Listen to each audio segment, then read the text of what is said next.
Assalamualaikum warahmatullahi wabarakatuh. Innal hamdalillah nahmaduhu wa nasta'inuhu wa nastaghfiruh wa nastahdi wa natubu ilaih wa na'udzu billahi min syururi anfusina wa min sayyiati a'malina may yahdihillahu fala mudhillalah wa may yudlil fala hadiyalah. Asyhadu an la ilaha illallah wa asyhadu anna Muhammadan abduhu wa rasuluh la nabiyya wa la rasula ba'dah. Arsalahu bil huda wa dinil haqq liyudhhirahu 'ala ad-dini kullihi wa kafa billahi syahida. Allahumma shalli ala Muhammadin wa ala alihi wa sahbihi ajmain, amma ba'd. Qala Allah ta'ala fi kitabil karim, a'udzu billahi minasyaitonir rajim. Bismillahirrahmanirrahim. Ya ayyuhalladzina amanu taqullaha haqqa tuqatih wa la tamutunna illa wa antum muslimun. Fa inna asdaqal hadits kitabullah wa khairal hadi hadi Muhammadin sallallahu alaihi wasallam wa syarrul umuri muhdatsatuha wa kullu muhdatsatin bid'ah wa kullu bid'atin dhalalah, amma ba'd. Pertama dan utama, marilah kita tidak bosan-bosan selalu memanjatkan puji kepada Allah Subhanahu wa taala. Alhamdulillah. Minimal kita mengucapkan alhamdulillah. Karena Allah selalu terpuji, baik kita sehat maupun kita sakit. Baik kita banyak uang maupun kita banyak utang. Baik kita lagi gembira maupun sedang sedih. Allah selalu terpuji. Karena semua yang Allah berikan kepada kita adalah ujian. Ya. Ujian, sebagaimana yang Allah firmankan dalam surat Al-Mulk ayat 1 dan 2 ya. A'udzubillahi minasyaitonir rajim. Tabarakalladzi biyadihil mulku wa huwa 'ala kulli syai'in qadir. Allazi khalaqal mauta wal hayata liyabluwakum ayyukum ahsanu amala. Wa huwal azizul ghafur. Ya. Jadi dalam ayat itu Maha suci Allah yang di tangannya segala kerajaan. Tabarakalladzi biyadihil mulku. Ya. Maha suci Allah yang di tangan Allah semua kerajaan. Tabarakalladzi biyadihil mulku wa huwa 'ala kulli syai'in qadir, dan Allah Maha kuasa atas segala sesuatu. Allazi khalaqal mauta, Allah lah yang telah menciptakan kematian wal hayata, dan kehidupan, mati hidup ya. Jadi mati hidup ciptaan Allah. Liyabluwakum, untuk menguji kamu ya, untuk menguji kamu, ujian. Ayyukum ahsanu amala, siapa di antara kamu yang paling baik amalnya ya, yang ahsan, yang paling baik. Ada yang namanya ahsan. Jadi yang namanya ujian pasti lulus nggak lulus ya, namanya ujian ya. Ujian itu bisa lulus, bisa tidak lulus. Nah, kalau kehidupan ini, kalau ujiannya yang lulus, maka marilah kita beramal yang terbaik, beramal yang ahsan. Di sini kalau nggak salah ada namanya Pak Ahsan ya. Pakai iya. Ayyukum, siapa di antara kamu? Ayyukum, siapa di antara kamu? Ahsanu amala, yang amalnya paling baik. Artinya isi kehidupan kita kan macam-macam. Tidak ada kehidupan yang senang terus, nggak ada. Kadang-kadang sedih. Tidak ada kehidupan yang kaya terus, nggak ada. Kadang-kadang punya utang. Orang Indonesia kan baru lahir udah punya utang, ya, baru, itu udah punya utang itu, ya. Utang kita berapa ratus triliun itu, ya, dibagi jumlah penduduk, luar biasa. Nah, kemudian orang hidup itu tidak selamanya kenyang, ada kalanya lapar, ya, baik lapar yang disengaja maupun lapar yang tidak disengaja. Walaupun dia kaya raya duitnya banyak, tapi dia harus mengalami lapar, harus. setiap tahun 1 bulan, yaitu puasa Ramadan. Ya. Dia nggak bisa mengatakan, oh saya kan kaya, saya nggak mau lapar, saya mau kenyang terus. Oh nggak bisa. Kalau mau jannah, mau surga harus merasakan lapar dalam setahun 1 bulan, ya, yaitu Ramadan. Mulai dari fajar sampai matahari terbenam. Itu kan lapar itu, lapar haus. Ya. Nah, itulah ujian kehidupan ya. Jadi kadang kenyang, kadang lapar, kadang sehat, kadang sakit, kadang punya uang, kadang punya utang. Maka semuanya itu harus dihadapi dengan alhamdulillah ya. Alhamdulillah, alhamdulillah, alhamdulillah, alhamdulillah, alhamdulillah, alhamdulillah. Selalu memuji Allah. Ya. Kalau kita bisa begitu, luar biasa. Berarti iman kita itu udah top. Ya. Diberi sakit gigi, alhamdulillah. Diberi sakit demam, panas, alhamdulillah. Ya. Diberi sakit kepala, alhamdulillah.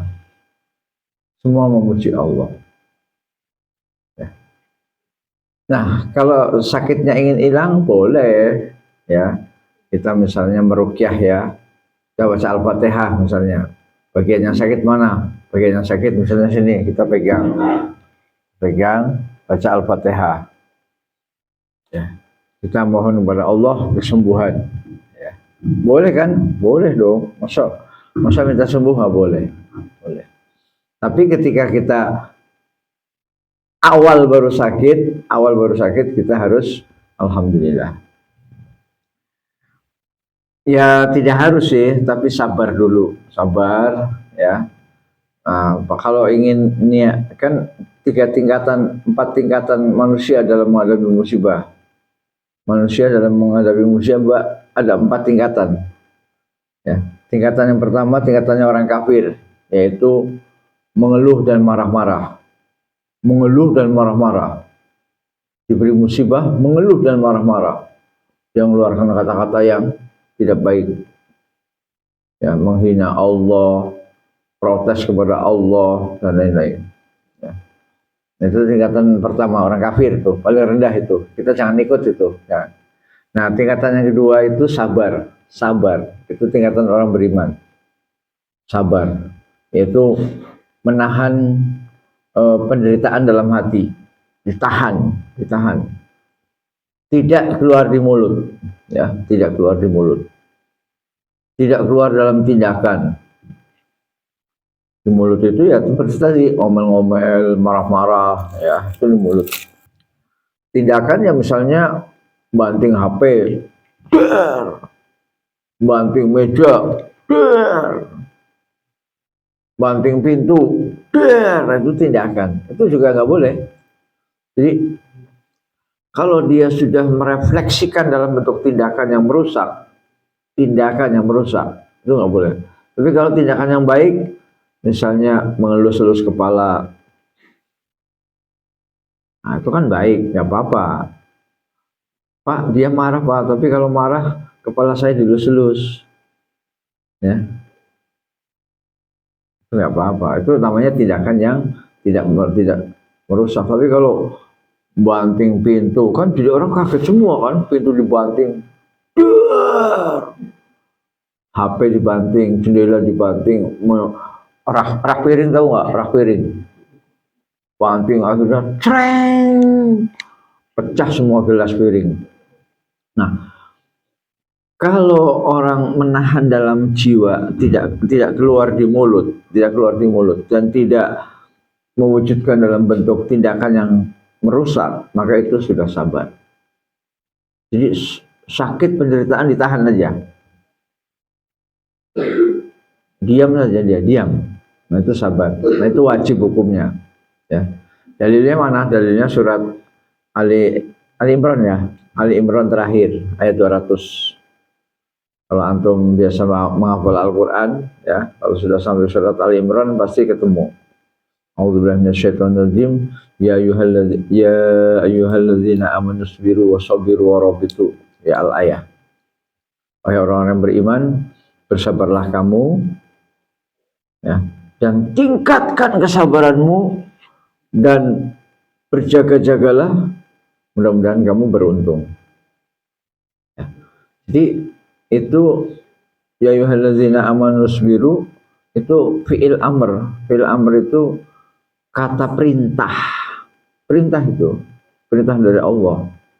Nah, kalau yang namanya perintah, para ulama menyebutkan kata-kata perintah dalam Al-Qur'an, ya, kata perintah fi'il amr itu artinya atau hukumnya wajib. Jadi kita wajib bersabar, nggak boleh kita sakit marah-marah atau kena musibah marah-marah, nggak boleh. Itu sifat orang kafir, kena musibah marah-marah, ya. Di dalam kitab ini ada, ya, ada marah yang boleh dan dapat pahala, ada. Marah karena Allah itu boleh marah karena Allah, dapat pahala. Ya. Bagaimana marah karena Allah? Marah karena Allah itu apabila kita melihat suasana situasi terjadinya pelanggaran syariat Allah. Pelecehan terhadap hukum Allah. Jadi hukum Allah dilecehkan. Kemudian merajalela kemaksiatan di mana-mana. Nengok ke sini kemaksiatan, nengok ke sini kemaksiatan, nengok ke situ kemaksiatan, nengok ke situ kemaksiatan, nengok ke belakang kemaksiatan. Kemaksiatan merajalela, maka kita boleh marah. Boleh. Ya. Hukum Allah dilecehkan. Ada yang menghina Allah, ada yang menghina Nabi Muhammad SAW, ada yang menghina Al-Quran. Ya. Misalnya orang mengatakan, oh umat Islam bodoh, babi itu enak kok, oh dilarang, enak babi. Nah, misalnya begitu, misal, kita boleh marah, melecehkan begitu. Kalau ada yang melecehkan, ya. Nah, itu marah yang dapat pahala itu, dapat pahala. Misalnya orang tua punya anak umurnya 10 tahun lebih, kemudian anaknya nggak sholat, ya, istrinya nggak sholat, kemudian diem, itu malah salah, harus marah itu. Kalau anak istrinya tidak sholat, karena apa? Karena itu berarti kalau tidak sholat berarti terjadi pelecehan terhadap hukum Allah. Nah, kita tidak akan membahas tentang marah, tidak. Kita akan membahas satu bab yang namanya al-qard, ya. Al-qard. Ada yang tahu artinya al-qard? Al-qard itu artinya berhutang, ya. Jadi kita bahas dalam kitab ini yaitu adab-adab tentang Islam, diantaranya adalah bagaimana kalau kita berhutang, ya. Ada adabnya. Bismillahirrahmanirrahim. Terkadang dikarenakan suatu hal seseorang terpaksa karena suatu hal terpaksa berhutang pada orang lain. Dalam kondisi seperti itu hendaknya seseorang mengetahui dan menjaga sejumlah adab yang berkaitan dengannya. Sebab adab tersebut berkaitan dengan orang yang berhutang dan sebagian lagi berkaitan dengan orang yang memberikan utang. Jadi adabnya kita belah menjadi dua, kita bagi menjadi dua. Pertama, adab yang berhutang. Yang pertama. Yang kedua, adab yang memberi hutang. Kan ada dua orang kan? A utang kepada B. Berarti A ini yang berhutang, B ini yang memberi hutang. Nah, dua-duanya itu harus punya adab. Tidak boleh tidak beradab, tidak boleh, harus punya adab. Nah, apa adabnya? Kita bagi dulu ya. Kita yang pertama dulu. Adab orang yang berhutang. Jadi kalau kita misalnya mau berhutang, itu adabnya yang pertama tidak berhutang kecuali dalam kondisi darurat. Jadi jangan membiasakan berhutang, jangan. Atau jangan berhutang untuk hal-hal yang tidak primer. Kalau hal yang primer itu contohnya makan. Pak, saya di rumah nggak ada beras Pak, nggak ada makanan, ini satu keluarga lapar semua. Nah, itu namanya primer. Boleh berutang, boleh.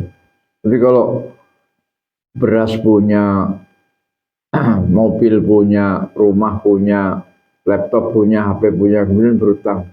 Untuk apa Mas berutang? Ini Pak, saya mau ganti HP. HP saya dihina orang atau HP jadul. Saya pengen HP yang modern. Nah itu utang seperti itu nggak boleh, nggak boleh. Untuk apa Mas? Saya mau ganti mobil. Mobil saya ini mobil yang sudah ketinggalan zaman, nggak modern lagi. Saya kalau lewat semua orang pada melototin itu. Ya, jadi saya mau ganti mobil. Nah, utang untuk hal-hal yang begitu tidak primer, tidak primer. Untuk ganti mobil, ganti HP, ganti laptop, ya. Untuk nambah baju sudah banyak di lemari tuh, udah ada satu lusin baju. Tapi ingin nambah baju lagi, itu nggak primer ya. Kecuali dia nggak punya baju. Mas, saya di rumah nggak punya baju Mas. Coba yang nempel di badan ini, di lemari kosong, karena habis kebakaran. Umpama habis kebakaran, semua baju ludes, tinggal yang nempel di badan. Kita utang mau beli baju boleh, itu namanya primer. Kalau nggak punya baju kan berarti telanjang, ya.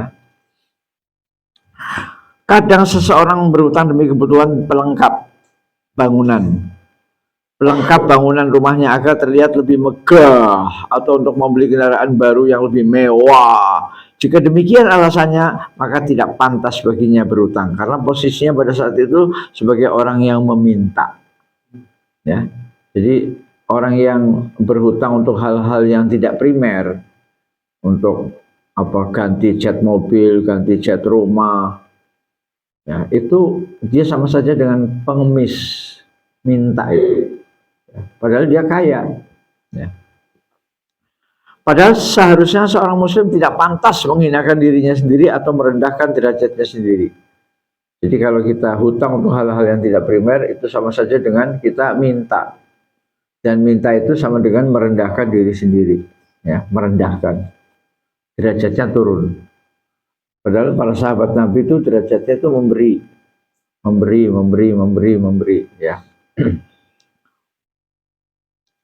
Maka dari itu janganlah seseorang berutang kecuali untuk suatu kebutuhan yang sangat mendesak dalam kehidupannya. Jangan berutang untuk sesuatu yang bukan kebutuhan pokok. Jangan pula berutang untuk meraih maksud yang diharamkan dalam syariat. Ya, jadi itu adab yang pertama.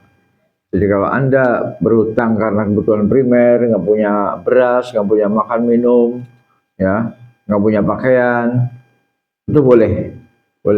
Tapi kalau beras ada, makan minum ada, daging kurban masih banyak di kulkas, ya. Terus motor ada, mobil ada, ya, hanya pengen ganti mode, nah itu nggak usah. Itu adab yang pertama. Adab yang kedua, berniat melunasi. Jadi kalau antum datang ke seseorang berutang, antum dalam hati bilang, saya berniat mau melunasi. Kalau perlu melunasi secepatnya, syukur-syukur bisa besok, atau minggu depan, atau bulan depan. Jadi punya niat. Niat itu yang tahu siapa? Niat itu yang tahu Allah. Ya. Jadi kita harus punya niat untuk melunasi. Jangan sekali-kali berhutang dengan niat tidak mau bayar. Ya. Saya mau utang, habis itu saya mau kabur, mau pindah. Ya. Misalnya utang 100 juta, habis utang 100 juta, terus rumahnya atau kos-kosannya dia kebetulan masih kos ya, ngekos, pindah dia. Pas ditanya, rumah Mr. X mana? Oh, Mr. X udah pindah. Kemana ya pindahnya? Nggak tahu. Udah kabur dia. Entah kabur ke Bakau, entah kabur ke Liwa, entah kabur ke Mesuji, nggak tahu. Pokoknya kabur aja. Tetangganya ditanya nggak ada yang tahu pindahnya kemana.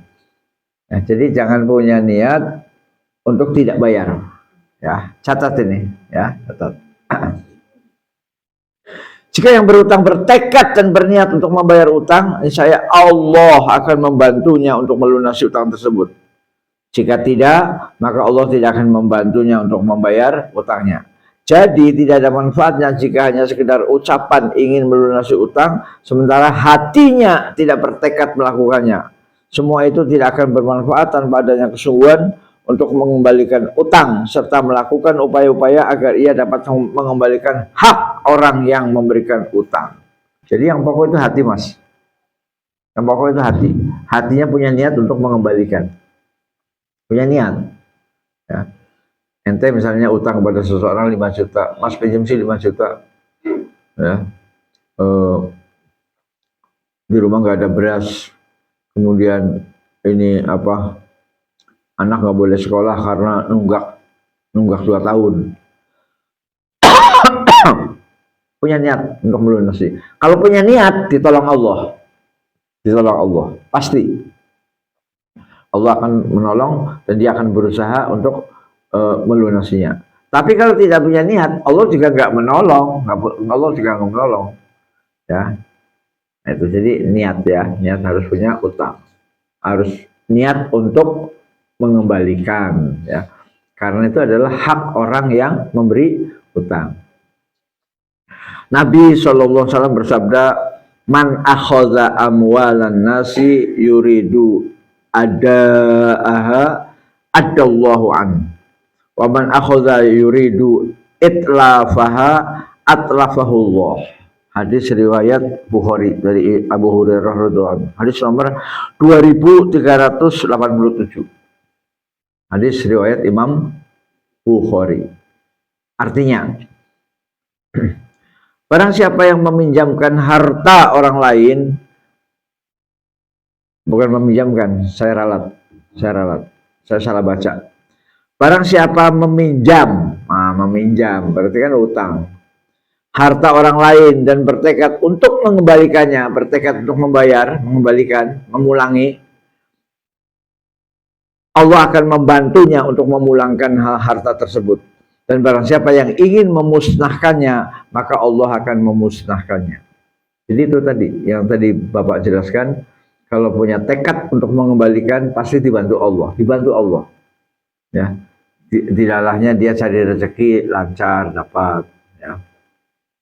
Tapi kalau dia tidak bertekad untuk melunasi, dia bertekad untuk kabur, maka Allah juga akan memusnahkannya, ya, memusnahkan hartanya, ya. Jadi naudzubillah, ya. Jadi jangan sampai kita harta kita dimusnahkan oleh Allah Subhanahu wa taala sehingga kita betul-betul sampai mati nggak bisa bayar utang. Dan itu pasti akan ditagih di akhirat. Pasti itu, di akhirat itu pasti ditagih. Nah, di akhirat bayarnya pakai apa? Apakah pakai uang? Tidak. Tidak, di akhirat bayarnya pakai pahala kita. Pahala kita nanti berkurang dikit-dikit, ya. Kalau utangnya banyak, pahalanya dikit, akhirnya minus. Ya, minus. Utangnya banyak tuh, utangnya banyak. 1000 warung diutangin semua, 1000 warung A, warung B, utang semua, ya. Sementara dia pahala dia sedikit, akhirnya setelah dipakai untuk bayar, wah kurang, yang nagih masih banyak yang nagih, akhirnya dia minus. Bagaimana cara minusnya? Yaitu keburukan orang yang diutangin diberikan kepada yang utang, keburukan. Jadi minus. Itulah yang disebut dengan bangkrut, ya. Bangkrut, muflis. Itu orang yang wafat, meninggal dunia membawa pahala banyak, pahala puasa, pahala sholat, pahala sedekah, tapi pada saat di akhirat karena dia nagih utang banyak, akhirnya dia pahalanya habis, malah kurang. Kemudian dia dapat keburukan. Sehingga minus itu bangkrut, ya. Nah, itu kita jangan sampai seperti itu, ya. Yang pasti berhutang itu menghambat kita ke surga, pasti itu, pasti. Jadi itu sabda Nabi dari hadis riwayat Imam Bukhari dari Abu Hurairah radhiyallahu anhu. Kemudian yang ketiga, yang pertama tadi jangan hutang kecuali perkara-perkara yang primer, ya, yang mendesak, yang kebutuhan pokok, Dan yang kedua berniat melunasi. Yang ketiga, berusaha untuk berutang pada orang yang soleh. Mengapa kita berusaha untuk berutang pada orang yang soleh? Karena orang yang soleh itu tidak akan membuka aib. Ya, kalau utangnya kepada orang yang jahat, aib kamu akan dibuka. Halo, halo, saudara-saudara, nih lihat nih, orang ini utangnya nggak pernah bayar nih. Nah, aibnya dibuka, diumumkan kepada masyarakat, baik lewat medsos maupun lewat mulut. Ya, itu kalau berutang kepada orang jahat. Nah, maka jangan pinjol ya, pinjaman online jangan. Karena yang memiliki duit di pinjol itu belum tentu orang soleh, belum tentu, belum. Nah, nanti Anda utang tahu-tahu Anda didatengin apa namanya algojo, apa preman, akhirnya kita keluar langsung ditangkap, diborgol, diarak keliling kota. Inilah dia orangnya, utang nggak pernah bayar, diarak keliling kota. Nah itu makanya jangan sekali-kali pinjol, pinjaman online jangan. Di samping berbunga riba akan menggunakan jasa ketiga, yaitu apa itu debt collector apa itu, ya pokoknya algojo lah, apa preman lah, ya. Dan kita hidupnya tidak tenang, setiap saat ditelepon, kering, awas lu nggak bayar, lu buat cegat di jalan. Wah. Jadi hati kita nggak tenang, mau keluar, aduh jangan-jangan ada yang mau nyegat saya, mau lewat sana ada yang mau nyegat, akhirnya nggak bisa, kan nggak enak hidup begitu, nggak enak, diteror terus.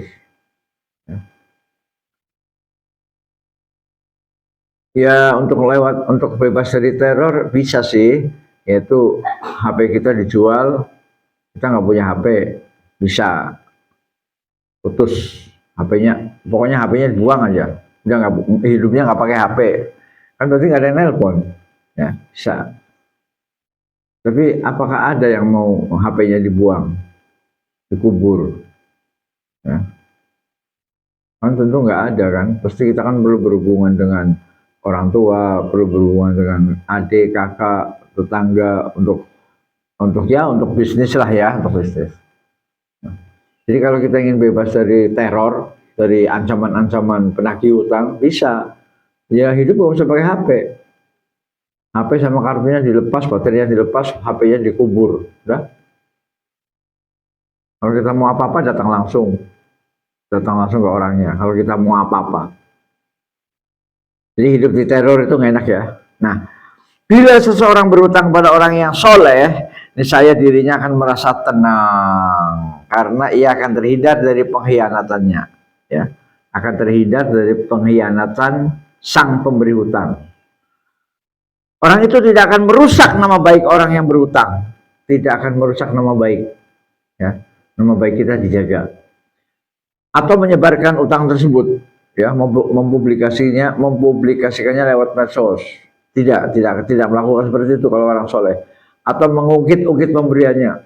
Kamu itu nggak ingat ya, dulu kalau kamu nggak saya pinjemin, kamu bisa mati, kamu melarat kamu. Dulu kan yang pinjemin saya 10 juta kan saya. Nah, mengungkit-ungkit pinjaman masa lalu. Pinjaman yang sudah terjadi 10 tahun yang lalu, 15 tahun yang lalu. Jadi mengungkit-ungkit itu juga nggak enak, diungkit-ungkit. Yang kedua, disebarluaskan lewat medsos, di-share kemana-mana, di-share. Yang ketiga, nama baik kita jadi tercemar. Aduh, aku malu loh. Aku udah terkenal, fotoku udah terpasang di mana-mana, tukang utang. Ya. Nah itu kalau kita utang kepada orang yang tidak soleh. Sementara bila seseorang berutang kepada orang yang tidak soleh, maka ia tidak akan merasakan aman dari sikap-sikap tersebut. Ya, jadi kalau kita utangnya kepada orang yang tidak soleh, kita tidak akan aman dari sikap tersebut. Ya, jadi akan di apa nama baiknya akan tercemar, kemudian belum lagi di teror ya. Jadi kalau orang soleh, insya Allah enggak. Maka berutanglah kepada orang yang soleh. Ustadz, ada orang soleh tapi miskin, ya berarti ya jangan. Miskin mau diutangin apanya? Ya. Orang soleh tapi yang kaya dong, ya kaya. 4. berutang sesuai dengan kebutuhan. Kalau butuhnya 10.000, ya utangnya 10.000. Jangan saya butuh 10.000, utangnya 15, yang 5.000 untuk ngerokok. Nah, itu jangan melebihi. Kita misalnya sampean nih, namanya lagi jalan, tahu-tahu bensin motor habis. Kemudian ingat, ini kayaknya deket nih rumahnya Pak Nurdin. Mampir ke rumah saya. Ustadz bisa pinjam uang saya untuk beli bensin. Ya udah dipaskan aja 10.000 seliter. Ini 10.000. Yang penting dapat bensin, motornya hidup kan, motornya hidup, bisa pulang ke rumah. Tuh, jangan sampai Pak Nurdin saya pinjam uang berapa? 40.000 untuk apa? Untuk full tank. Full tank. Jadi bensinnya akan diisi full. Nggak usah full tank lah, orang cuma butuhnya yang penting bisa pulang kok. Yang penting bisa pulang berarti kan perlu bensin cukup seliter kan. Seliter. Jadi jangan sampai, ya kalau ulangnya kayak baru lain. Lain itu udah lain soal itu. Ini maksudnya dalam kota-kota yang dekat lah ya, dekat antar kelurahan itu, dalam kota.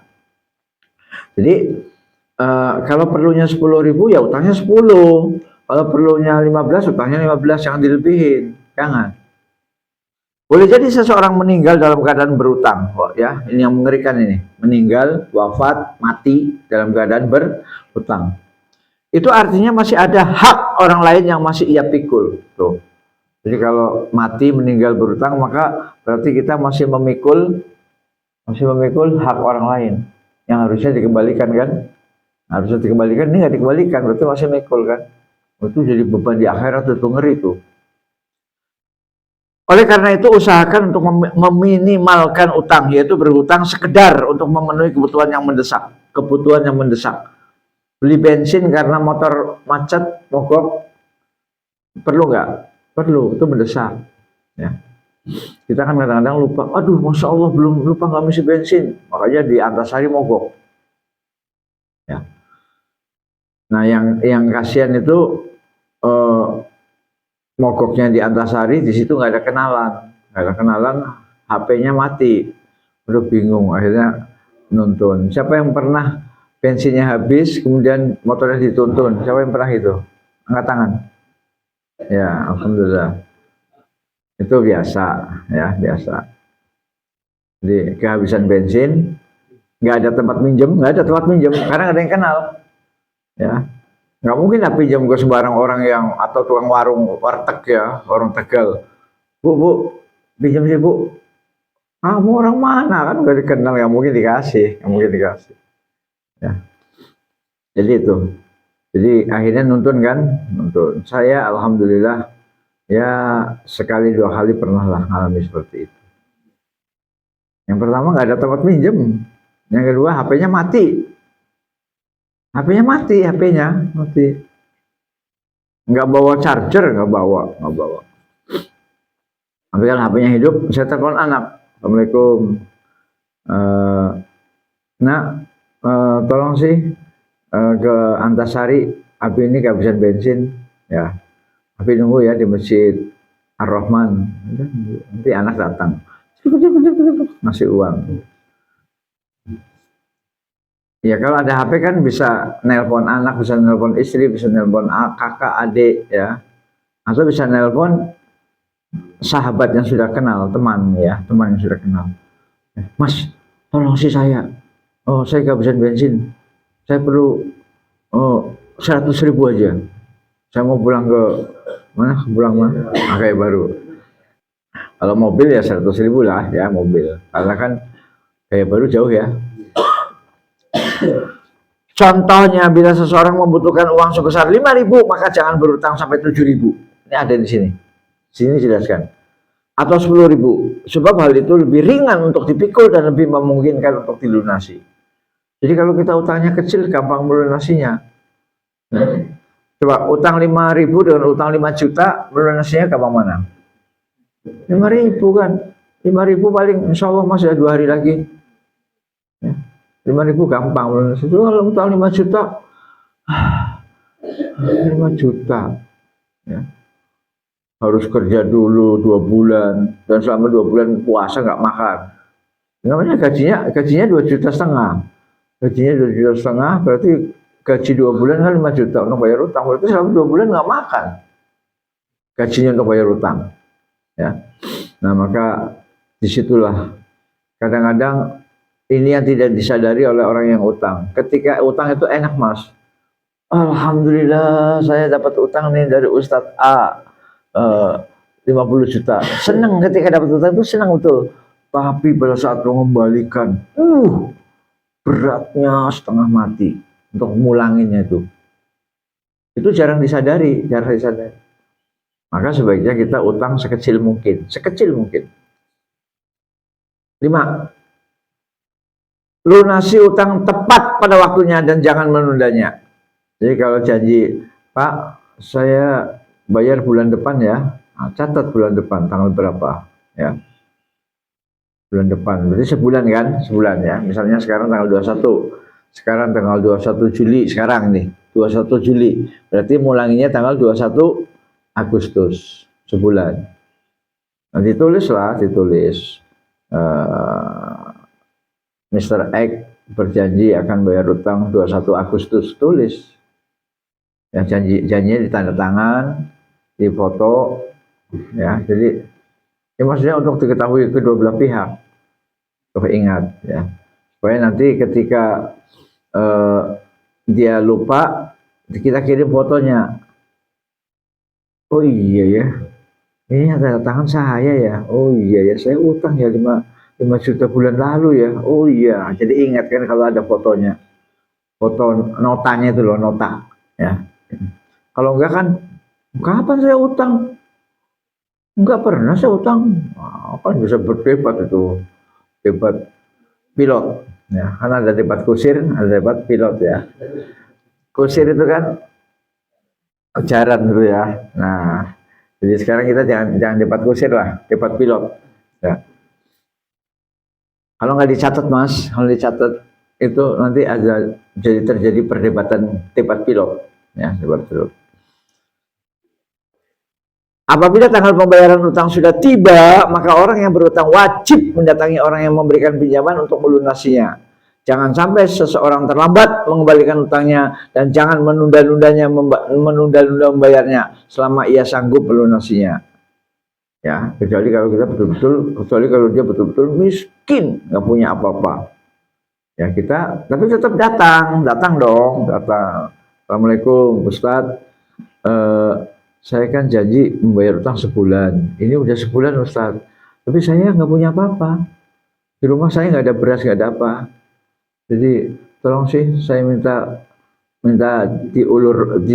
minta tempo lagi. Udah saya bayar, kalau boleh Ustadz, saya mau bayar utang tahun depan aja. Tahun depan. Berarti setahun kan? Setahun. Oke, kalau memang Ustadznya oke, ya nggak apa-apa ya. Oke. Misalnya bayar tahun depan, yaitu 21 Agustus 2025. 2025 kan tahun depan? Tulis. Jadi kalau punya jangan ditunda, cepat bayar utang. Kalau punya. Ya, tapi kalau nggak punya lain. Tapi tetap harus ketemu orangnya dong, itu namanya kan adab dong, sopan santun. Jangan muntaber, ya, mundur tanpa berita. Toto ngilang aja. Nggak berani lewat di depan rumah kita. Biasanya tiap hari lewat gang ini nih. Tahu-tahu karena dia merasa utangnya belum lunas, dia lewatnya jauh, muter lewatnya. Nah itu nggak boleh. Tetap lewat gang ini, tetap jalannya kemudian temuin orangnya. Assalamualaikum, Ustadz Nurholis, saya belum bisa bayar utang. Kebetulan lagi kena musibah, ya, rumah kebakaran, anak meninggal, istri meninggal, ya kan? Malah kata yang memberi utang, oh sudah, nggak usah dipikirkan, udah lunas. Malah, ya namanya kena musibah, masa tega mencekik. Oh nggak bisa, harus bayar detik ini, nggak mungkin ya. Pasti orang beriman yang, makanya itu tadi, yang utanglah kepada orang soleh ya, berhutanglah kepada orang soleh. Jadi dia nggak mungkin mencekik. Dia punya perasaan halus sehingga ya sudahlah, nggak usah berutang. Ini saya tambahin malah ditambahin, ya ditambahin. Utangnya lunas, ditambahin hadiah atau sedekah. Nabi SAW bersabda, matlul ghani zulmun. Matlul ghani zulmun. Hadis riwayat Imam Bukhari dan Muslim. Hadis riwayat Imam Bukhari dan Muslim. Artinya, orang yang menunda pelunasan hutang sementara ia sanggup, dia mampu punya uang. Orang yang menunda pelunasan hutang adalah orang yang zolim. Ya. Jadi kalau yang utangnya itu ditunda-tunda, diulur-ulur, dia zolim. Ini yang ngomong Rasulullah, ya. Maka supaya kita tidak masuk kategori orang zolim, semua utang-utang kita dicatat, kemudian satu persatu dilunasi, ya. Masih pas lunas, alhamdulillah, plong, ya. Banyak orang yang memperlambat atau menunda pembayaran utang dari waktu yang disepakati. Orang tersebut enggan melunasi walaupun sebenarnya ia sanggup membayarnya. Nah, ini namanya watak apa ini? Ya, watak zolim lah, ya. Kita nggak usah cari bahasa lain. Kita pinjam bahasa Rasulullah. Ya, kita pinjam bahasa Rasulullah. Matlul ghani zulmun. Zulmun itu zolim. Ya. Jadi memang kalau jiwanya jiwa zolim itu memang ya susah, namanya udah jiwanya zolim, sehingga dia berniat utang untuk tidak membayar. Orang tersebut enggan melunasi walaupun sebenarnya ia sanggup membayarnya. Tentu saja sikap ini tidak dibenarkan dalam agama Islam. Bahkan orang seperti ini disebut zolim sebagaimana yang tertera dalam hadis tadi. Sebab perbuatan ini berarti memudaratkan serta merusak hak dan kemaslahatan orang lain. Jadi hak dan kemaslahatan orang lain kita rusak. Sementara ia sendiri tidak ridho kalau diperlakukan demikian, ya. Sementara dia sendiri kalau diperlakukan demikian pasti tidak ridho, ya. Artinya kita kalau sudah sanggup membayar cepat bayar, jangan sampai ditunda-tunda. Sebab kalau kita jadi dia, pasti nggak mau kan digituin, ya. Apa orang pinjam uang ke kita kemudian nggak bayar-bayar, pasti kan kita jengkel. Artinya kita sendiri nggak suka kalau digituin. Maka kalau kita berhutang segera lunas. Bahkan kalau bisa sebelum waktunya udah lunas malah.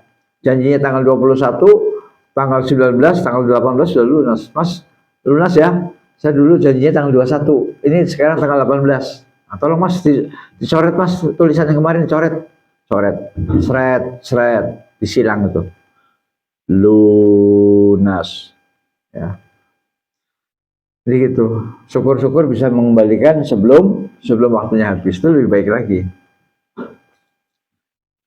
Apabila seseorang belum mampu, nah ini kalau belum mampu ya Mas ya, belum mampu melunasi utangnya tepat pada waktunya, maka dia harus datang pada orang yang memberikan utang untuk memohon kepadanya agar memberikan tenggang waktu dan memintanya agar bersabar.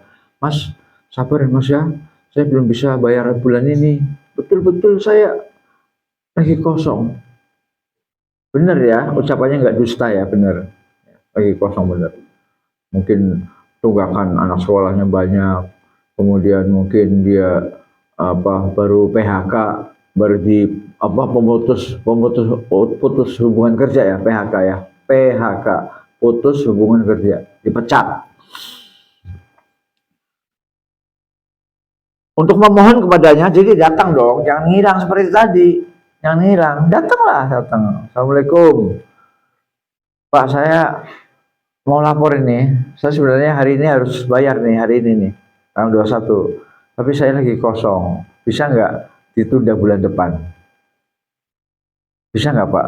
Tolong sih Pak, minta ditunda bulan depan. Nah, jadi kita minta baik-baik. Nggak mungkin lah kalau orang soleh bilang tidak bisa, saya panggilkan polisi. Nggak mungkin begitu, nggak. Kalau orang soleh nggak begitu. Nah. Dengan cara demikian, pemberi utang akan mengetahui kondisi orang yang berutang sehingga ia berkenan memberikan tenggang waktu lagi. Tidak boleh berpura-pura lupa. Nah ini Mas, ya. Tidak boleh berpura-pura lupa. Oh iya lupa. Gua kira gua nggak punya utang. Nah, pura-pura lupa. Jangan ya. Karena dapat menimbulkan mudarat untuk dirinya dan orang yang memberikan utang. Jangan berpura-pura lupa. Bisa jadi orang yang memberi pinjaman mendapatkan kesan. Nah, nanti kan dapat kesan kan. Aduh ini rupanya orang ini agak beler ini. Nah, jadi akhirnya kan untuk menolong yang akan datang agak males untuk menolongnya karena beler ya. Bisa jadi orang yang memberi pinjaman mendapatkan kesan yang berutang menunda-nunda dalam membayarnya sehingga ia terpaksa meminta orang itu agar segera melunasi utangnya. Ya.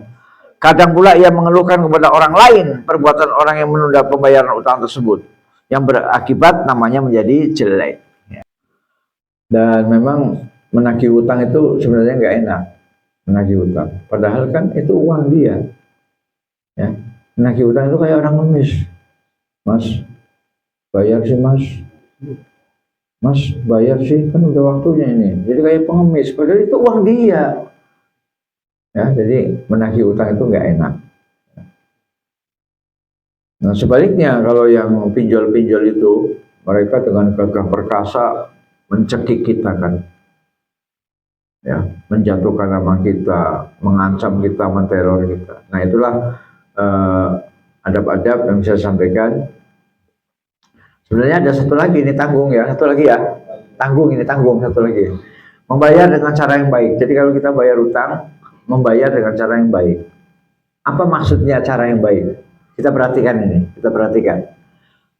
Tepat waktu dalam pelunasan utang dan mendatangi orang yang memberikan utang di rumahnya atau di mana ia berada termasuk adab yang terpuji. Jadi pertama tepat waktu, ya, tepat waktu. Yang kedua datang ke rumahnya, ya, jangan teriak-teriak di jalan. Oh saya mau bayar utang nih di jalan, nggak sopan ya. Jadi, Pak, kapan ada di rumah? Saya mau ke rumah. Mau ngapain ke rumah? Saya kan punya utang, mau bayar. Ya, jadi datang ke rumahnya dan tepat waktu. Ya. Itu termasuk adab yang terpuji. Ya, adab yang terpuji. Jangan sampai pemberi utang yang datang. Nah ini mas. Nah, yang tadi saya katakan, pemberi utang. Nagih itu nggak enak mas, nagih itu nggak enak. Ngabisin waktu juga kan, misalnya saya harusnya kerja, tahu-tahu harus datang ke rumah si A, si B, si C, nagih keliling, ya, nagih ke sini setengah jam, nagih ke sini setengah jam, karena rumahnya jauh kan, nagih. Jadi akhirnya habis waktu 1,5 jam, padahal dia harus kerja, ya. Ya mending nagih kalau dapat, kalau nggak dapat lebih sakit lagi, ya. Jangan sampai pemberi utang yang datang meminta agar utang tersebut dilunasi sebab hal itu akan menyusahkannya. Benar, menyusahkan. Menyusahkan betul, ya. Menagih utang kepada 3 orang, 1 orang itu setengah jam kali 3, 1 jam setengah. Ya. Ini kalimat ini perlu digarisbawahi ini kalimat ini. Jangan sampai pemberi utang yang datang meminta agar utang tersebut dilunasi sebab hal itu akan menyusahkannya. Termasuk cara membayar utang yang baik adalah dengan mengucapkan terima kasih kepada orang yang telah memberinya utang atas kebaikan yang telah diberikan. 1, tepat waktu, ya, 1 tepat waktu. 2, datangi ke rumahnya.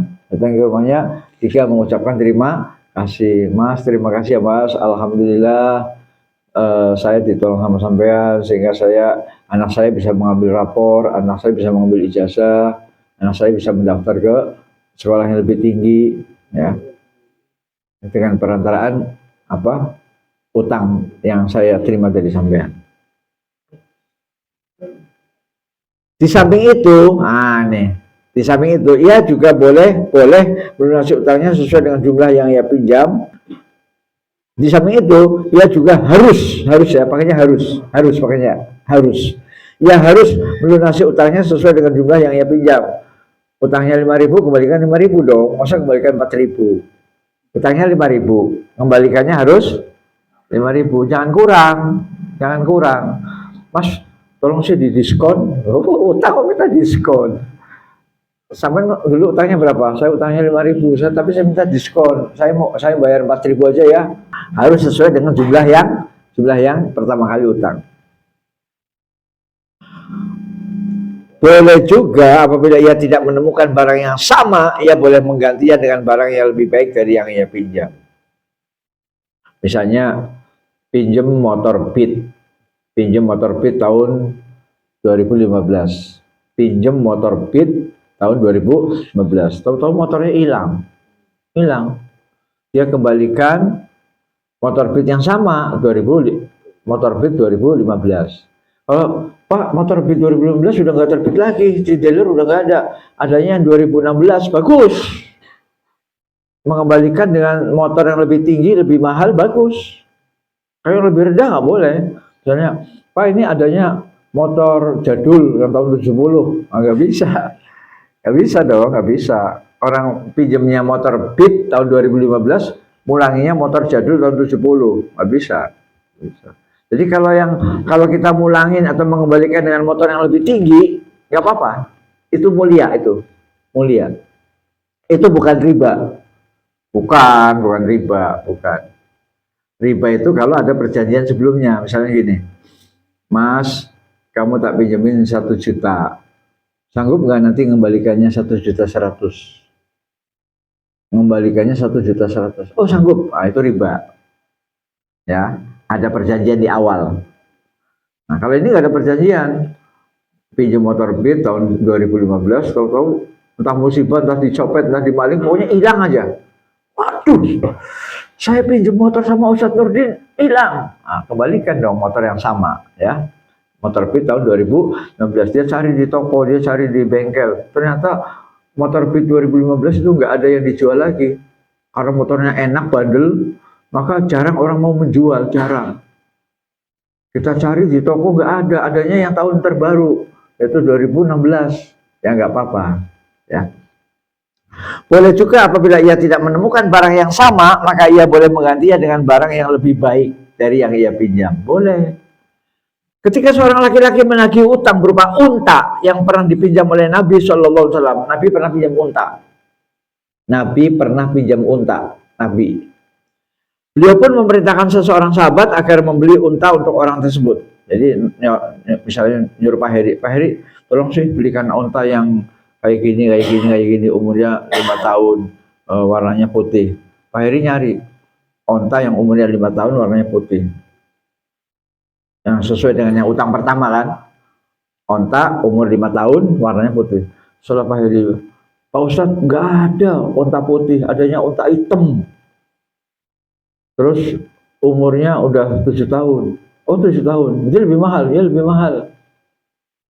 Ya. Kemudian para sahabat melaporkan, kami tidak menemukan yang sama. Ya. Pak Heri lapor ke saya, Ustadz nggak ada. Di pasaran nggak ada unta putih umurnya 5 tahun, nggak ada. Kemudian para sahabat melaporkan, kami tidak menemukan yang sama, tapi ada unta yang lebih baik. Beliau bersabda, Ishtaru fa'atu iya fa inna khairakum ahsanukum khodoan. Beli saja yang itu, gak apa-apa Pak Heri, beli saja yang itu tadi, yang hitam yang umurnya 7 tahun, beli saja. Yang harganya lebih mahal, beli saja. Lalu berikan kepadanya itu maksudnya untuk bayar pinjaman tadi, utang ya. Kan Nabi kan pinjam unta. Pinjam unta itu ya sama dengan utang, sama. Kembalikan, beli itu saja, lalu berikan kepadanya. Sesungguhnya sebaik-baik manusia adalah yang paling baik dalam membayar utangnya. Ya, fa inna khairakum ahsanukum khodoan. Jadi orang yang paling baik adalah orang yang paling baik dalam membayar utang. Ya, artinya membayar utang itu kalau barangnya lebih baik daripada sebelumnya itu bagus. Ya. Itu kalau barang. Jadi paham ya, mudah-mudahan itulah adab-adab, nggak usah saya ulang lagi. Ini karena udah suruh, ya. Mudah-mudahan Allah, itu jamnya cocok nggak? Oke, ya. Mudah-mudahan Allah memberikan hidayah, taufik kepada kita. Ini penting mas, soalnya masalah utang ini bisa bikin orang cekcok. Masalah utang itu bisa bikin orang itu apa silaturahminya retak, Mas. Retak silaturahmi, retak, betul-betul retak. Nggak mau menyapa, nggak mau bertamu, nggak mau bergaul, nggak mau ketemu, takut, malu. Gara-gara apa? Gara-gara utang. Nah, maka adabnya dipakai. Ya, kalau adabnya dipakai, insya Allah kita tetap bersaudara, kita tetap bisa kumpul. Kekumpul itu nggak malu, kumpul begini nih nggak malu. Mas, maaf ya, saya belum ada ini untuk bayar utang. Minta bulan depan ya. Kita tetap berkumpul, tetap ngaji, tetap ketawa bersama, tetap apa namanya, tetap guyup. Ya, jadi seringkali catat ini Mas baik-baik ini sebagai penutup saya. Catat baik-baik sebagai penutup. Seringkali gara-gara utang maka persaudaraan pecah. Ya. Na'udzubillah min dzalik. Wabillahi taufiq wal hidayah. Assalamualaikum warahmatullahi wabarakatuh.